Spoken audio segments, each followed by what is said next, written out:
Hermanos, Dios les bendiga a todos. El tema que vamos a escuchar, bueno, que voy a compartir hoy es la cuestión del arrebatamiento.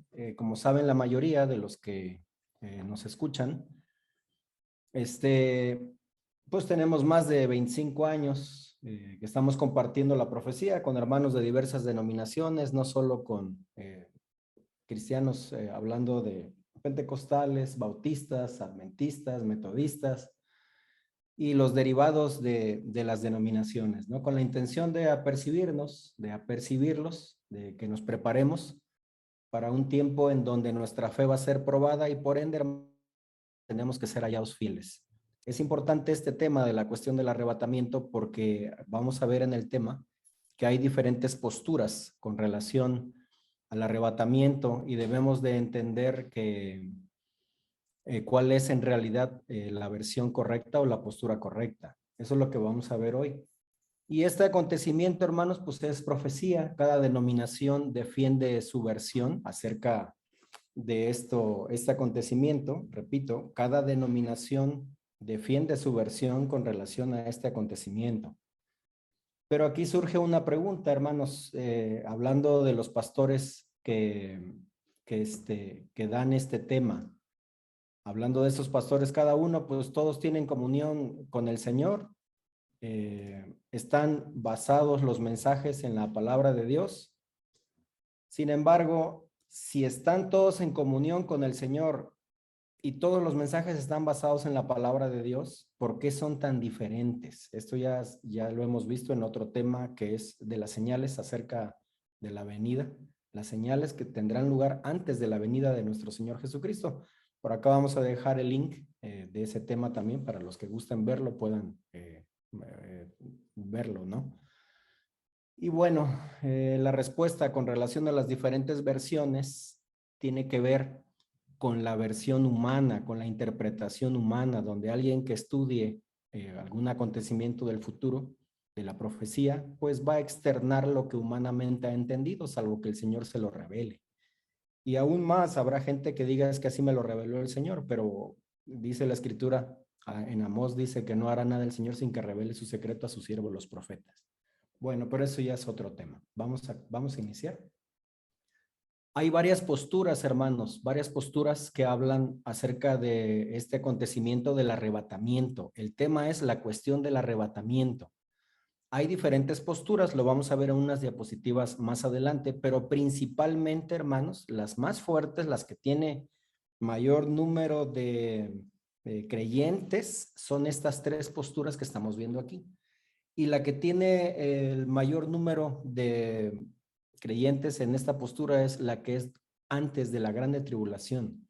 Hay otra postura que dice en otros grupos que este acontecimiento del arrebatamiento será durante la grande tribulación y hay otros que manifiestan que será después de la grande tribulación. Por ejemplo, de los que hablan que será después de la grande tribulación son los apostólicos, ellos esperan persecución, a diferencia del adventista, del presbiteriano, del bautista, etcétera, otros muchos más, manifiestan que serán arrebatados, que este acontecimiento del arrebatamiento tendrá lugar antes de la grande tribulación.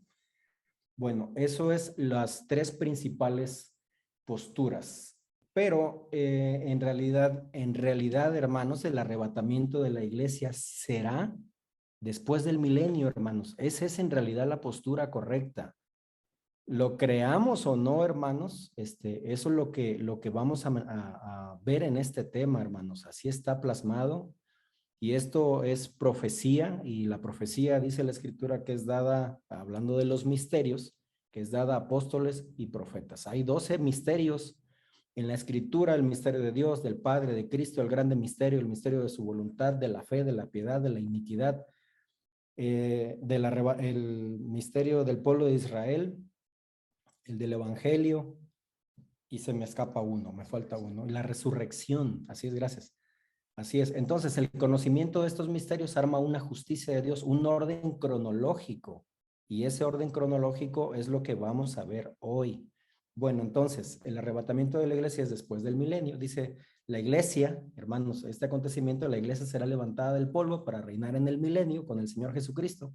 Ahí estarán los grandes hombres de la fe del Antiguo Testamento y los gentiles santos y perfectos que se hayan escondido en el polvo en este periodo y antes también de esta generación donde viene esta prueba de nuestra fe, este juicio de parte de Dios, son los que serán levantados o seremos levantados, por fe lo manifiesto, seremos levantados del polvo al inicio del milenio para reinar con el Señor 1000 años, para ser perfeccionados, para ser limpiados, para ser desarrugados, como dice en Efesios 5:27, que dice que viene por una iglesia santa sin arruga y sin mancha. Actualmente no existe ninguna iglesia santa sin arruga y sin mancha. Dice la escritura que hay entre vosotros celos, iras, contiendas, enemistades, etcétera, pleitos también, etcétera, etcétera. Entonces no estamos todavía en esa iglesia, no hay ninguna que no manifieste estos, dice, obras de la carne. Bueno, también la escritura le llama al milenio el lavacro del agua, dice, donde la iglesia será santificada y puse entre comillas desmanchada, porque dice que viene por una iglesia sin mancha. Y en esta carne en las que estamos, en esta naturaleza adámica, dice la escritura que Dios condenó el pecado en la carne. Entonces no podemos llegar a ese estatus de ser limpios, sin mancha, sin arruga, etcétera. La iglesia está arrugada, manchada, sucia, etcétera. Dice la escritura que solo somos justificados por la fe en Cristo Jesús, que no es por obras, no es por algo que el hombre pueda hacer. Por ahí hemos aprendido también que no podemos hacer nada para que el Señor nos ame más. El Señor nos ama solo porque Él nos creó y Él tiene un propósito con nosotros. Bueno, ¿cuál es en realidad, volviendo al tema de lo que nos compete, que es el origen del arrebatamiento antes de la grande tribulación? Bueno, debería de ser la Biblia, hermanos. Bueno, esta postura afirma que seremos, volviendo al punto de que es de las tres posturas principales. Hay más posturas, lo vamos a ver en unas diapositivas más adelante. Por lo menos conté 9. Pero bueno, de las tres principales, la más peligrosa es la que vamos a ver ahorita que se manifiesta. Dice esta postura, la que es antes, el arrebatamiento antes de la gran tribulación. Esta postura afirma que seremos llevados en cuerpo y alma a los cielos antes de que la gran tribulación golpee la tierra. ¿Cuál es el origen? Como yo pregunté y está aquí plasmado, ¿cuál es el origen de esa doctrina que afirma que el arrebatamiento será antes de la gran tribulación?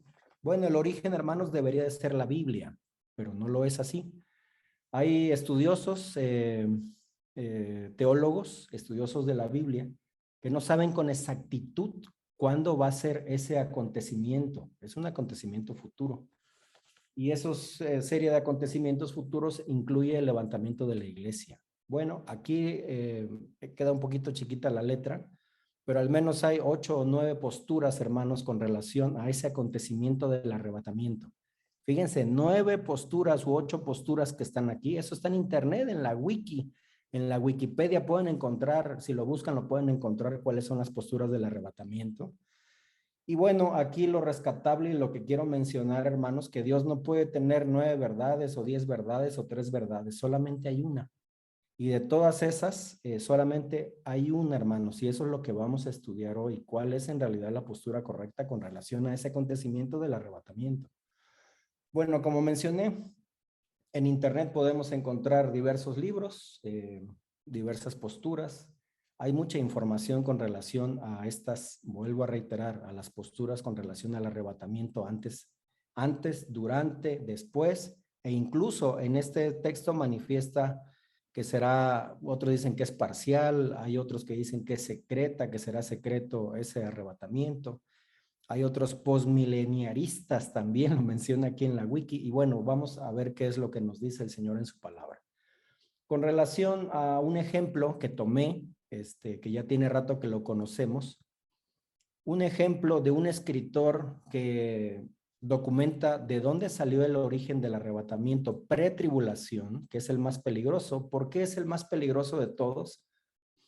Porque la esperanza de que seremos arrebatados antes de sufrir va intrínseco el hecho de que no se van a preparar, hermanos, para ser fieles al Señor Jesucristo. Repito, esa postura del arrebatamiento antes de la grande tribulación, lo peligroso es que el hermano en Cristo no espera ser perseguido, no espera que vaya a padecer por el nombre del Señor Jesucristo. Entonces, si no se preparan para esa prueba, hermanos, cuando se hallen o nos hallemos todos inmersos en ella, pues no tendrán la oportunidad de tomar la mejor decisión, que es ser fieles al Señor Jesús. Volviendo al punto de este ejemplo, el autor de este libro, hermanos, es Robert W. Fate. Él nació en 1929, falleció en el 2008. Este libro fue publicado en el 88 y dedica un capítulo completo acerca de la cuestión del arrebatamiento, que es el tema que estamos viendo. Él es creyente, es ingeniero nuclear, tuvo patentes sobre la prevención de catástrofes contra plantas nucleares. Tiene patentes a su nombre para la prevención de catástrofes en plantas nucleares. Escribió varios libros, dentro de ellos escribe este. Bueno, él menciona, recuerdo, porque me tocó la traducción también de este libro, que él no lo quería escribir, pero que el Señor se lo había revelado, y escribe varias cosas muy interesantes, incluso maneja el nombre de Gorbachov como el anticristo. Eso lo podemos ver en otro tema. ¿Cuál es el resumen y qué es lo que él argumenta que había investigado? Y esto está en internet, hermanos, no solamente con ese escritor, lo pueden encontrar con muchos más si los buscamos. Él, ese hermano Robert menciona, dice, nadie había oído de la enseñanza del arrebatamiento antes de 1830. En Escocia, una jovencita de 15 años llamada Margaret MacDonald tuvo un sueño. Ella contaba que veía a varios cristianos que eran llevados en cuerpo y alma fuera del mundo unos instantes antes de que la tribulación golpeara la tierra. Este sueño sucedió en abril de 1830. Por eso él menciona que antes de 1830 nadie sabía de la doctrina del arrebatamiento antes de la gran tribulación. Dice, los cristianos de las primeras iglesias no sabían nada de la enseñanza del arrebatamiento pretribulación, no habían pensado en ello, no habían escuchado nada sobre ello. Esto fue promovido, aquí vienen unos nombres que también los podemos encontrar en internet. Edward Irving, John Darby y Robert Norton. Dice, esta enseñanza fue adoptada por Cyrus Scofield y fue incluida en sus notas en las referencias bíblicas de Scofield. Esa Biblia, hermanos, la de Scofield, sigue comercializándose en nuestros días, la pueden encontrar. Y esta Biblia de Scofield trae referencias con relación a que cuando vemos el texto de Primera de Tesalonicenses en el capítulo 4, donde Pablo menciona que seremos arrebatados en las nubes a recibir al Señor en el aire, en estas notas argumenta que esto va a suceder antes de la grande tribulación. Es decir, en la Biblia, hermanos, no existe ningún texto que afirme que seremos levantados o que este acontecimiento del arrebatamiento será antes de la grande tribulación. Repito, no existe en la Biblia, pero en las referencias de la Biblia de Scofield, que fue influido por este sueño de esta jovencita, que también Edward Irving, John Darby y Robert Norton escribieron libros que afirmaban este acontecimiento. Después hubo unas reuniones, esto también lo pueden encontrar en internet, donde se determinó, estos líderes religiosos determinaron que no tenía sustento bíblico y decidieron que se destruyese esa literatura, pero quedó en la Biblia de las referencias de Scofield, en la Biblia de Scofield. Y aquí también manifiesta, dice, esto se ha mantenido vivo por seminarios teológicos y libros cristianos populares. Fíjense, hermanos, dice seminarios teológicos. Y los seminarios teológicos, hermanos, es el semillero de pastores, de los que enseñan en las congregaciones, en las iglesias cristianas. Los pastores que son de escuela, que fueron a algún seminario para prepararse como pastores, tienen dentro de su estudio la Biblia de Scofield, y también quiero mencionar que hay otra Biblia pastoral que también lo encontré en internet, ahí lo pueden encontrar si lo buscan. Una Biblia pastoral, hermanos, que también trae esas referencias donde el arrebatamiento será antes de la grande tribulación. Es decir, estos libros que son base de estudio en los seminarios teológicos, eso es lo que estudian y eso es lo que les enseñan y eso es lo que los pastores enseñan en todas las iglesias.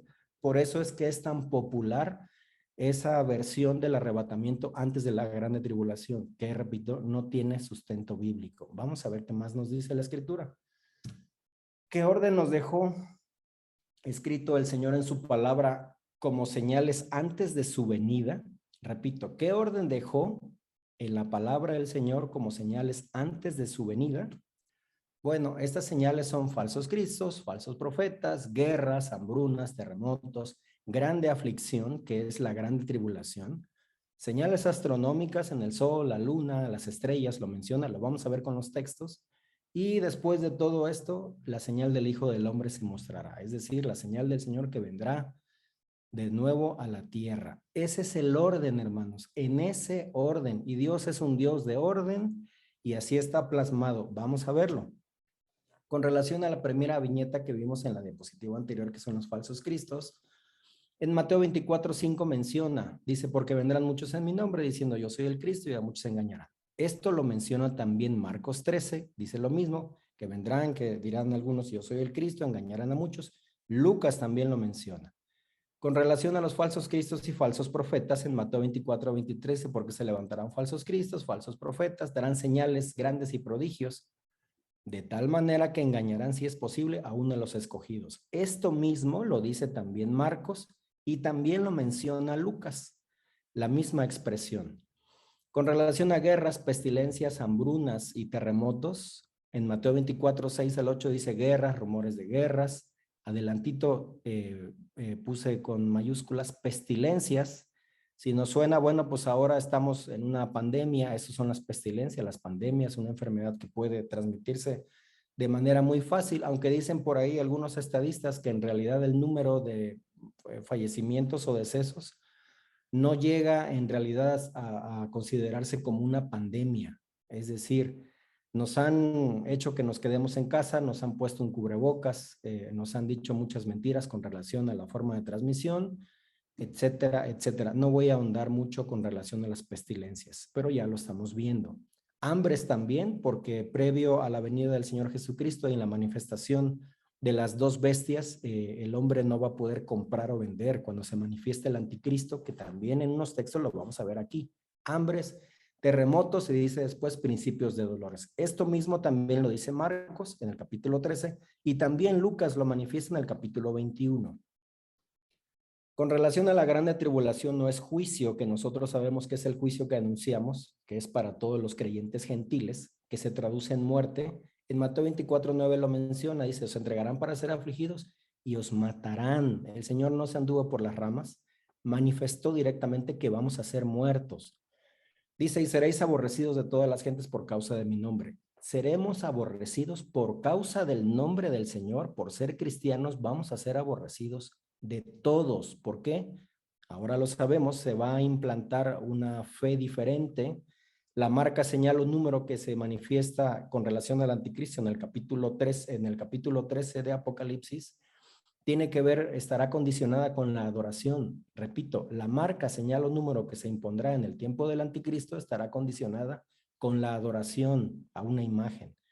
Actualmente hay algunos que han manifestado que la vacuna es la marca de la bestia, pero no va por ahí el asunto. A los que están vacunando no les condicionan ninguna religión, tampoco la fe en algo o en alguien no se manifiesta ni es condición. Así es. Y hay muchos que todavía que no nos hemos vacunado, que podemos comprar y vender sin tenerla, sin tener esa vacuna. Entonces, bueno, vamos a continuar.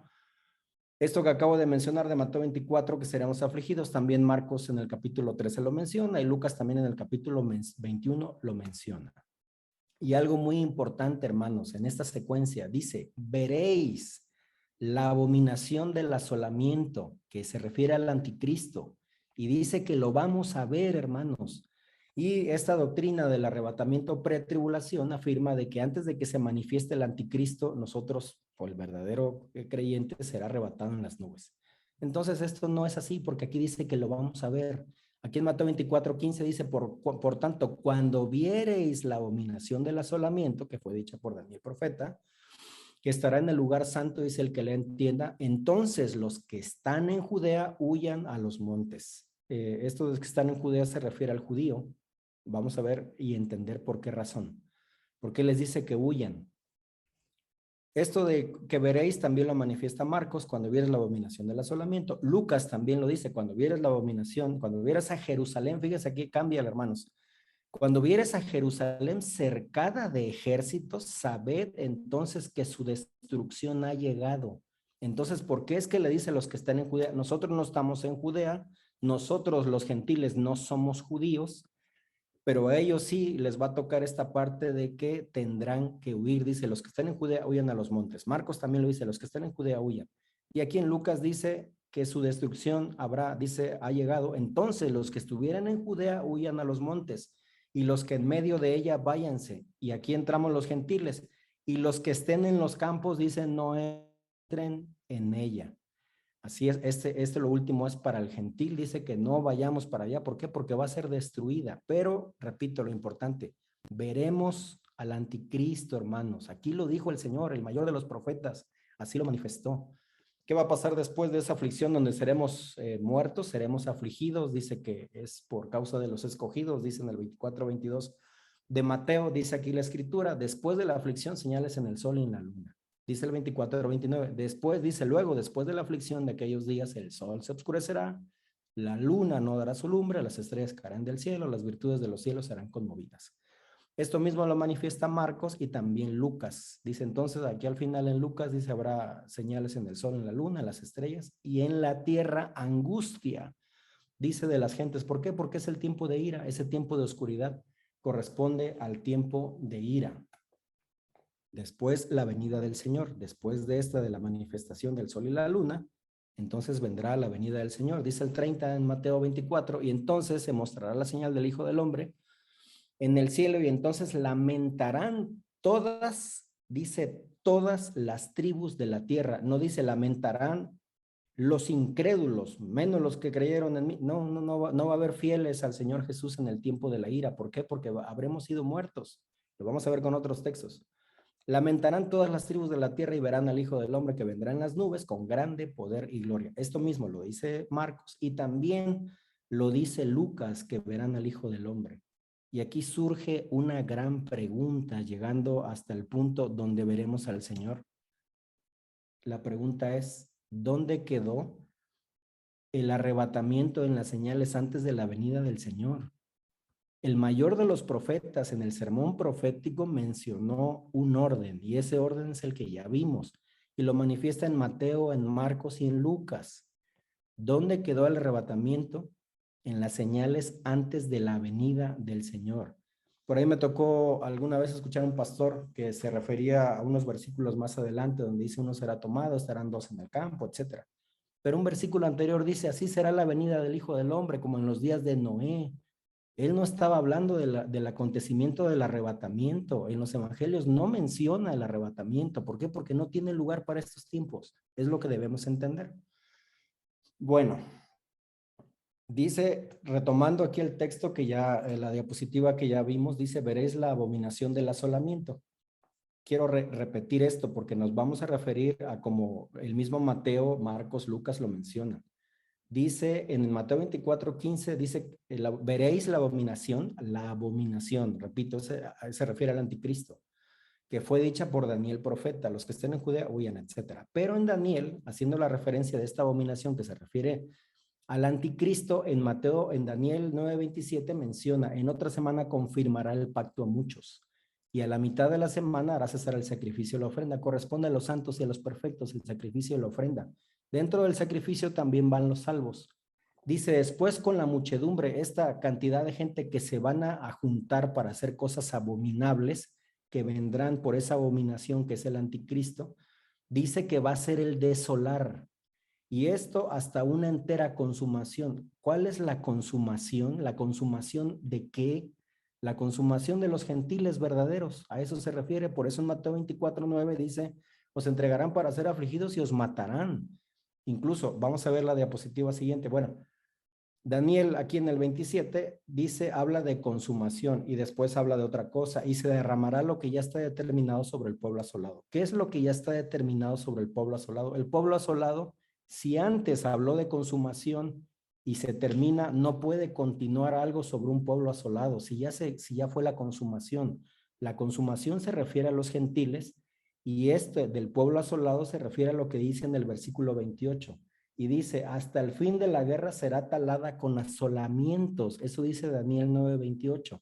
Y ya leímos en Lucas acerca de que cuando la vieres a Jerusalén rodeada de ejércitos, sabed que su destrucción está cercana.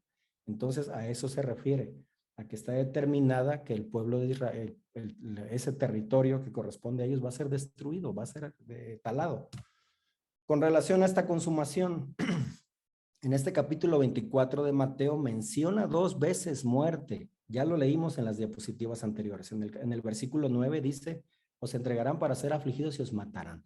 Y en el 28, que no hemos leído, dice, porque donde quiera que estuviera el cuerpo muerto, allí se juntarán las águilas. 2 veces manifiesta muerte, y cuando lo dice 2 veces, la cosa es seria. Bueno, eso es lo que hemos aprendido. Ya mencioné acerca de este padecimiento, de esta grande aflicción que nosotros sabemos que es el juicio. Vamos a entender un poquito con relación al juicio.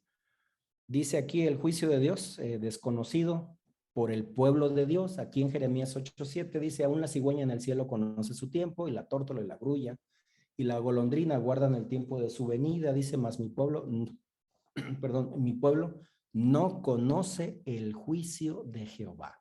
Y eso es cierto, hermanos. Hemos estado en muchas congregaciones, hablado con muchos pastores, incluso teólogos, algunos de ellos, y no conocen el juicio, hermanos. Nos ha tocado predicar este mensaje en muchas iglesias y preguntamos, ¿somos pueblo de Dios? Y todos se paran el cuello. Sí, somos pueblo de Dios. Bueno, pues la Biblia dice, y no solo se refiere, que es del Antiguo Testamento, no solo se refiere al pueblo natural de Israel, a los judíos, se refiere también a los gentiles, hermanos, y lo vamos a entender con la escritura. Dice, mi pueblo no conoce el juicio de Jehová. Primera de Pedro 4:16 y 17 menciona, pero si alguno padece, está hablando de padecimiento, de aflicción, padece como cristiano, en Mateo 24:9 dice, dice que seremos afligidos por causa del nombre de él, por el nombre de Cristo. Si alguno padece, dice aquí Pedro, como cristiano no se avergüence, antes glorifica a Dios en esta parte, porque es tiempo de que el juicio comience de la casa de Dios. Y si primero comienza por nosotros, que somos la casa de Dios, dice en el anterior, mi pueblo no conoce el juicio. Si es tiempo de que el juicio comience de la casa de Dios, que será el fin de aquellos que no obedecen al evangelio, etcétera. Entonces, ¿por quiénes va a comenzar? Por nosotros, hermanos, por la casa de Dios.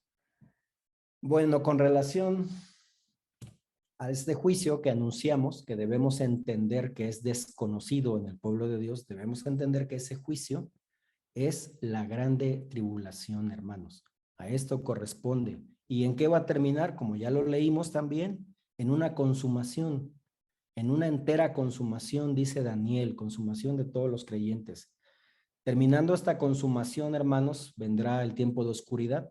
Por eso dice que vendrá, que lamentarán todas las tribus, y dice todas las tribus de la tierra. No va a haber lugar donde el gentil creyente fiel se pueda esconder, hermanos. No va a haber, no se va a poder. Lo podemos leer también en Apocalipsis, donde viene la manifestación de las 2 bestias. Dice, le fue dado que hiciese guerra contra los santos y los venza. Está plasmado ahí, también lo dice Daniel en muchos lugares, Isaías, Jeremías lo menciona en muchos lados. Bueno, el gran problema doctrinal, que existe es que se ha confundido doctrinalmente la grande tribulación con la ira. Ese es un problema de raíz doctrinal, donde se cree que la ira es igual a la grande tribulación, y esto no es cierto. Son 2 eventos completamente diferentes. Dice la escritura que es menester que por muchas tribulaciones entremos en el reino. Lo dice Hechos 14:22, que por muchas tribulaciones entremos en el reino. Pablo escribía en la primera carta a los Tesalonas, decía que se gloriaba de que fueran tenidos, de que padecían por el Señor. Dice que es una demostración del justo juicio de Dios para que seamos tenidos por dignos del reino. Dice Pablo que se gloriaba de que los hermanos padeciesen por el nombre del Señor. Bueno, ese es con relación al juicio y a la grande tribulación. Más sobre el juicio, dice aquí Jeremías 10:24, castígame, oh Jehová, mas con juicio, no con tu furor, para que no me aniquiles. Castígame con juicio. El juicio es castigo, es diferente a la ira. Aquí lo manifiesta, castígame con juicio, no con tu ira, porque no me aniquiles. Hay más textos donde dice, por ejemplo, 1 Tesalonicenses 5:9, que nosotros no estamos puestos para ira, pero no hay ningún texto que diga que nosotros no estamos puestos para tribulaciones. Por el contrario, es menester que por muchas tribulaciones entremos en el reino. Mateo 12:28, el meollo de este asunto, y aquí mi siervo, al cual he escogido, dice mi amado, en el cual se agrada mi alma, pondré mi espíritu sobre él, y a los gentiles, a nosotros los que no somos judíos, anunciará juicio. Por eso corresponde esa consumación de gentiles a través del juicio. ¿A través de qué? De la grande tribulación, hermanos. Viene un corte generacional. Somos muy afortunados porque tenemos la oportunidad de obtener premios muy grandes dice la Escritura, de obtener una mejor resurrección basada sobre mejores promesas. Pero el requisito es padecer mucho. Y el mismo Señor así lo escribió: me conviene padecer mucho de los ancianos, de los sacerdotes, y morir y resucitar al tercer día, etcétera, etcétera. Él se lo manifestó a sus discípulos: me conviene padecer mucho. Pero la doctrina del arrebatamiento pretribulación no comparte esto de padecer mucho. Por el contrario, no piensan padecer, y ese es el peligro. Bueno, ¿dónde queda, dónde está el arrebatamiento? Hablando de que ya mencioné que los misterios de Dios, hablando del misterio de Dios, del Padre, de Cristo, el grande misterio, el misterio de su voluntad, etcétera, etcétera, el misterio de la resurrección, el misterio del pueblo de Israel, arman este orden cronológico que es la justicia de Dios. Es el plan de Dios para el hombre. Iniciamos por el juicio, que ya estamos anunciándolo desde hace ya algunos años, que es la grande tribulación, que tenemos que ser hallados fieles, que viene una consumación, muriendo el último cristiano verdadero gentil, porque la muerte no es para el judío. Al judío le dice: huyan a los montes. En Apocalipsis, antes de que sean tocadas las trompetas de la ira, menciona que quienes de las 12 tribus van a ser señalados en sus frentes para que la ira no los toque. Para ellos no es esto. Aquí, si alcanzan a ver el puntero, aquí dice remanente, son los que van a pasar vivos y muriendo. Vuelvo a repetir, en el juicio, en esa consumación, muriendo el último cristiano, viene la ira de Dios sobre la tierra. Lamentarán todas las tribus de la tierra y verán al Hijo del Hombre que vendrá en las nubes con grande poder y gloria. Terminando ese periodo de ira, viene el milenio, hermanos. ¿Quiénes van a estar en el milenio? Dice el 24, bienaventurado y santo los que tienen parte en la primera resurrección. Dice que vivieron y reinaron con Cristo 1000 años. Sin Cristo, pues va a ser cuando el diablo sea suelto. Entonces, ¿vamos a seguir reinando con el diablo suelto? Sí, sí, vamos a seguir reinando, pero sin Cristo va a haber un tiempo. La Escritura no manifiesta que el Señor se vaya, pero sí dice que con Cristo 1000 años. Dice: y cuando los 1000 años sean cumplidos, el diablo será suelto de su prisión, que saldrá para engañar a las naciones, para congregarlos en los 4 ángulos de la tierra, para esta gran batalla de Gog y Magog. Y dice después que el Señor, dice, los va a destruir. Dice que desciende fuego del cielo, porque el Señor ya estará en los cielos. Dice que descendió fuego del cielo y los devoró a ellos. Y no solamente a estos que se congregaron para este tiempo, sino la tierra va a ser destruida. Lo vamos a ver en unos textos más adelante. En este milenio, hermanos, los que no sean levantados en esta primera resurrección, dice bienaventurado y santo, Pablo se maneja vivo, hermanos, en el milenio. Vamos a ver las expresiones en unos textos más adelante. Pablo va a estar aquí, dice Efesios 3:8, a mí que soy menos que el más pequeño de todos los santos. Él se manejaba como el más pequeño de todos los santos. Él va a tener parte en la primera resurrección. Por eso él escribe: nosotros los que vivimos, que habremos quedado. ¿Por qué? Porque en el milenio van a pasar vivos, ya lo mencioné, los judíos sellados por el Padre y los sellados por la bestia, los que negaron la fe, los apóstatas. El apóstata, apostatar es negar de la fe. El que negó la fe en Cristo Jesús recibirá la marca, señal o número sin la cual no van a poder comprar ni vender. Por eso van a quedar a ese tiempo entonces sellados. Son los que van a pasar al milenio, sea judíos o un remanente, también una porción de la población que tendrá la marca de la bestia, van a pasar vivos. Y tiene el acontecimiento de la primera resurrección. Aquí es donde estoy moviendo el mouse. Esto corresponde también a lo que maneja Daniel 8:2. Dice que muchos de los que duermen en el polvo de la tierra serán levantados, unos para vida eterna y otros para vergüenza y confusión perpetua. Los incrédulos, desde el tiempo de Adán y previos, los incrédulos serán levantados en este periodo, esos incrédulos serán lanzados al lago de fuego. Van a pasar sellados por la bestia, se van a reproducir en el milenio.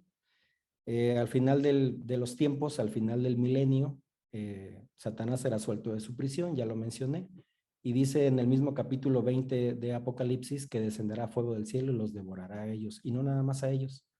Pero ¿qué pasa con los que no son santos ni perfectos, que no resuciten en esta primera resurrección, que vivieron y reinaron con Cristo 1000 años? La Escritura también lo menciona y Pablo también lo sabía, por eso habla de los otros. Dice que no quiero que ignoréis acerca de los que duermen, dice de los otros, dice, porque el mismo Señor con voz de arcángel y con trompeta de Dios el cielo, por eso aquí dice de los cielos, y los muertos en Cristo, dice los que duermen en Cristo, resucitarán primero y nosotros, los que vivimos, los que quedamos, porque él se maneja vivo. Pablo murió, él sabía que iba a morir, se lo escribió a Timoteo, le dijo que estaba pronto a dejar su tabernáculo, él sabía y se lo profetizaron, está escrito en Hechos. Él sabía que se iba a morir, no se pudo haber equivocado. Sin embargo, esa escritura corresponde al milenio, él se maneja vivo. Que habremos quedado, dice, no seremos delanteros a los que durmieron, que son los salvos. Dice, sino que el mismo Señor con voz de arcángel y con trompeta de Dios descenderá del cielo y los muertos en Cristo resucitarán primero. Luego nosotros los que vivimos, los que quedamos juntamente con ellos, seremos arrebatados en las nubes a recibir al Señor en el aire. Y así estaremos siempre con el Señor en el aire. Siempre. ¿En dónde va a ser esto? Pues para ser llevados a los cielos. ¿Cuál es el motivo del arrebatamiento? Pues que la tierra va a ser destruida. Bueno, hay mucho que hablar con relación a ese orden. Al milenio es un tema muy extenso. Bueno, vamos a continuar. Dice el arrebatamiento al final del milenio. Bueno, Primera de Tesalonicenses, ya lo mencioné, dice Pablo en el 15 y en el 17, 2 veces Pablo se maneja vivo. Dice los que vivimos. No seremos delanteros a los que durmieron, se refiere a los salvos. ¿Qué significa con no seremos delanteros? Es decir, primero van a ser levantados antes de que nosotros seamos transformados para ser levantados a los cielos. A eso se refiere. En el 24 dice, vivieron y reinaron con Cristo 1000 años. Ahí va a estar Pablo. En el 25 dice, mas los otros muertos no tornaron a vivir hasta que sean cumplidos 1000 años. Esos son los salvos. Dice la escritura que sin santidad nadie verá al Señor. El salvo no es santo, es solo salvo, porque no pagó los precios de dignidad para llegar a tener el Espíritu del Señor, que teniendo ese Espíritu del Señor le da ese calificativo de santo. No porque el hombre por obras llegue a hacer algo que le permita ser santo. No es así. Bueno, dice en el 5, más los otros muertos no tornaron a vivir hasta que sean cumplidos 1000 años. Pero en el 12, hermanos, dice, vi los muertos. Fíjense, después del milenio, vi los muertos, grandes y pequeños, que estaban delante de Dios. Hay doctrinas que afirman que esos otros muertos solamente son los incrédulos. Y estos que están delante del trono, ¿quiénes son? Dice, los libros fueron abiertos y otro libro fue abierto, el cual es el de la vida. Si fuera solamente para incrédulos, no tendría sentido, hermanos, que se abriese el libro de la vida. ¿Por qué se abre el libro de la vida? Porque es para ver los salvos. Dice, y el que no fue, dice en otro versículo más adelante, creo que es el 15, y es el que no fue hallado en el libro de la vida fue lanzado al lago de fuego. Así lo describe. Ese es el orden. Ya casi terminamos. Dice aquí, hablando de que el arrebatamiento es hasta el final del milenio, dice aquí en el 20:13, el mar dio los muertos que estaban en él, fíjense, el mar, y la muerte y el infierno dieron los muertos que estaban en ellos. ¿Quiénes son los del infierno? Pues son los incrédulos. ¿Quiénes son los de la muerte? Pues los adoradores de la muerte, hermanos, que no fueron creyentes, no creyeron en el Señor. ¿Y los del mar quiénes son? Pues es el lugar donde están los salvos. Esa mar que representa las aguas son las muchedumbres. Entonces los del mar, hermanos, no son ni del infierno ni de la muerte, no son esos. Dice aquí en 1 Tesalonicenses 4:16, ya lo mencioné hace un momento, dice, porque el mismo Señor con aclamación, con voz de arcángel y con trompeta de Dios, descenderá del cielo. Al final del milenio dice dice la escritura que solo reinaremos con él 1000 años, pero cuando los 1000 años sean cumplidos, el diablo será suelto de su prisión. ¿Dónde estará el Señor, hermanos? Ahí se pasa por alto esa secuencia en Apocalipsis. No dice la escritura que se vaya, pero no dice que seguiremos reinando con él, solamente con él 1000 años. El Señor no dice que se va, pero sí dice que vuelve. Por eso aquí dice, Pablo escribiendo esta primera carta a los Tesalonas, dice, con voz de arcángel y con trompeta de Dios. Esta es la final trompeta, hermanos, ignorada por muchos que creen que la final trompeta puede suceder en cualquier momento y vamos a ser transformados, hablando del arrebatamiento antes de la gran tribulación, y que en cualquier momento el hombre va a ser levantado a la final trompeta. Le preguntaba ahí un pastor, ¿y cuántas trompetas más se van a tocar después de la final trompeta? Me dice, pues ninguna. ¿Y las de la ira? Son 7 que todavía van a ser tocadas. También cuando suceda la primera resurrección, también habrá una trompeta, lo manifiesta también en Mateo 24. Entonces, la final trompeta es hasta el final de los tiempos. Aquí dice, con trompeta de Dios descenderá del cielo y los muertos en Cristo resucitarán primero. Y es donde se empata que luego nosotros, los que vivimos, seremos transformados para recibir al Señor en el aire, etcétera, etcétera. Dice aquí a la última diapositiva, hablando de cuál es en realidad el motivo por el cual es el arrebatamiento, porque la tierra será destruida. Aquí lo dice en Apocalipsis 21:1, dice, y vi un cielo nuevo y una tierra nueva, porque el primer cielo y la primera tierra se fueron y el mar ya no es. Dice, la primera tierra y el primer cielo se fueron. Entonces, ¿cuál es el motivo del arrebatamiento? Ser levantados a los cielos después de haber reinado 1000 y tantos años, 1500 años promedio aquí en la tierra, 1000 con el Señor, porque así lo dice, reinarán con él 1000 años, y sin él, con el diablo suelto, también es para ejercer autoridad con la maldad suelta, porque en el milenio el diablo estará atado, lo dice el 22 de Apocalipsis, hermanos. Entonces, ese es el propósito del arrebatamiento. Ese es el orden cronológico que fue dicha por el mayor de los profetas, el mismo Señor Jesucristo. Dice, ¿quién saliste a ver? Dice, un hombre vestido de delicadas vestiduras, etcétera. Dice, un profeta, dice, más que un profeta. Y ese sermón profético, ya lo leímos, es de nuestro Señor Jesucristo y trae un orden, y Dios es un Dios de orden y no va a alterar el orden que él ya estipuló en su escritura. El hombre puede torcer la Biblia como su mente humana le dé, y esa es la razón por qué hay tantas versiones, pero solamente hay una versión, la verdadera, la que viene de parte de Dios, que revela a los que, dice la escritura, que no hará nada sin que revele su secreto a sus siervos los profetas. Ese es el mensaje, hermanos, que quería yo compartirles.